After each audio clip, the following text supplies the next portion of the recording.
The WikiLeaks Files by Julian Assange. What comes to mind when you think of Julian Assange? You might have heard about his time in the Ecuadorian embassy in London, where he reportedly organized indoor soccer games that caused damage to the property.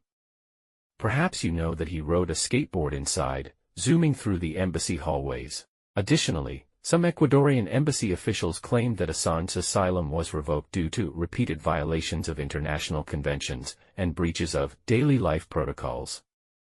These violations supposedly included poor personal hygiene, with staff alleging that Assange smeared feces on the walls. A friend mentioned that he might not change clothes for days unless pressured to shower. Another staff member noted that Julian ate everything with his hands and always wiped his fingers on his pants, adding that he had never seen pants as greasy as Assange's. So, while we see the good, the bad, and the unpleasant aspects of Julian Assange, what makes this controversial figure so captivating to the public? What are the facts of his actions? And how credible is the narrative surrounding him? The WikiLeaks Files serves as Assange's own account of his work, and this summary will delve into what WikiLeaks is and its significance. Chapter 1. What is WikiLeaks? You can think of this chapter as a simplified overview of WikiLeaks, like SparkNotes or WikiLeaks for Dummies. In a world filled with breaking news and tragedies, it's easy to lose track of important information. You might know WikiLeaks exists and that it's significant, but you may not remember exactly what it is or why it matters. That's why we'll take a moment to recap the essentials of WikiLeaks.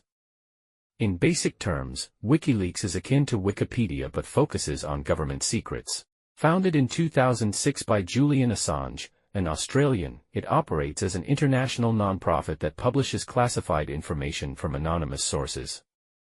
WikiLeaks aims to expose unethical actions by corporations, government entities, and high-ranking officials.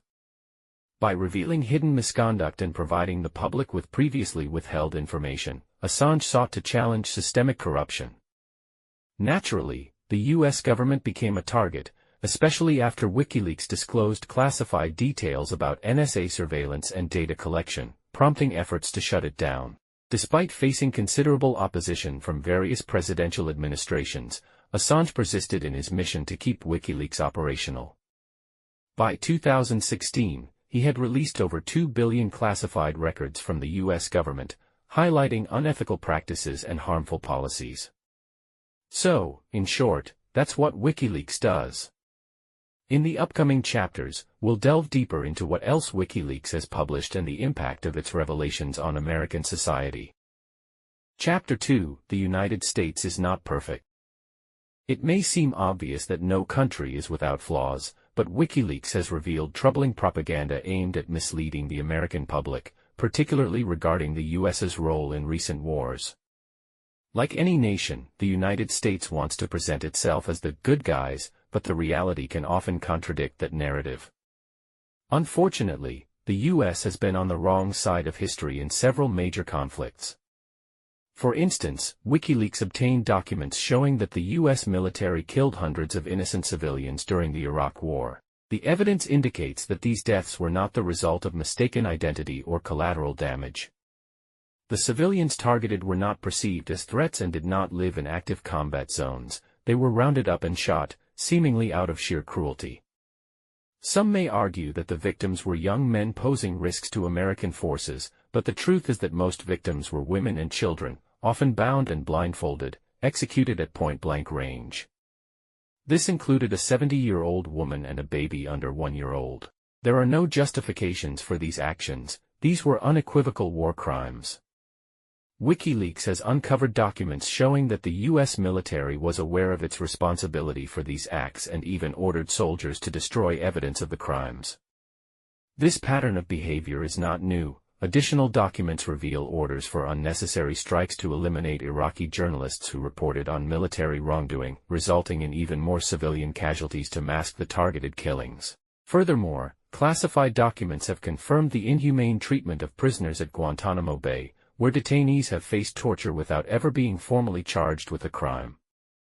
From these documents, we can draw several conclusions.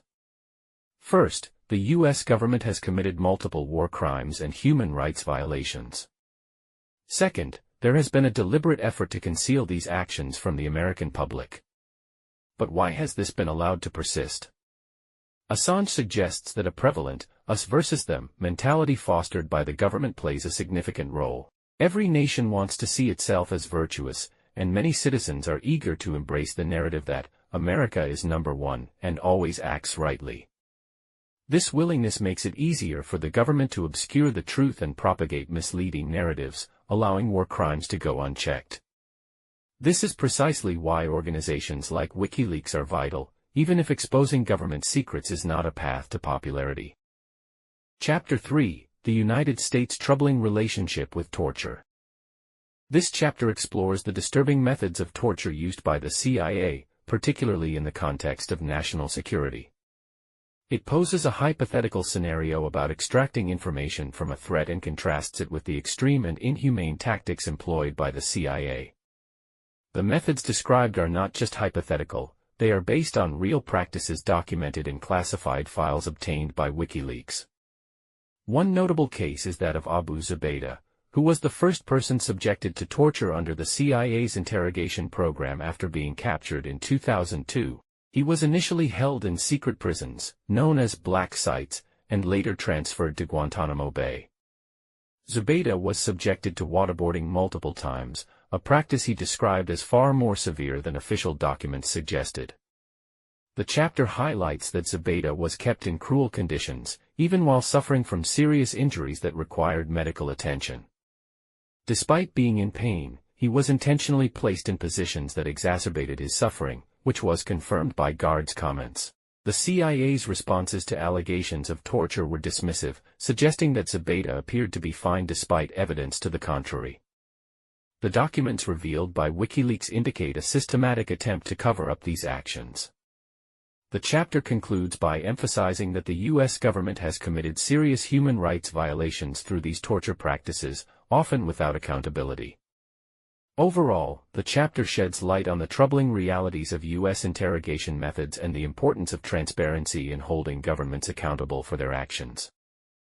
Chapter 4: Final Summary. This chapter reflects on the reality that all governments, including the U.S., keep secrets from their citizens, especially concerning national security. While some classified information is necessary, it becomes unacceptable when it involves war crimes, human rights violations, torture, and efforts to destroy evidence. WikiLeaks aims to expose these injustices, advocating for transparency and accountability. Julian Assange may not be a flawless or universally liked individual, but he has established an organization dedicated to holding powerful institutions accountable for their unethical actions and abuses of power. The chapter emphasizes the importance of such efforts in promoting accountability and justice.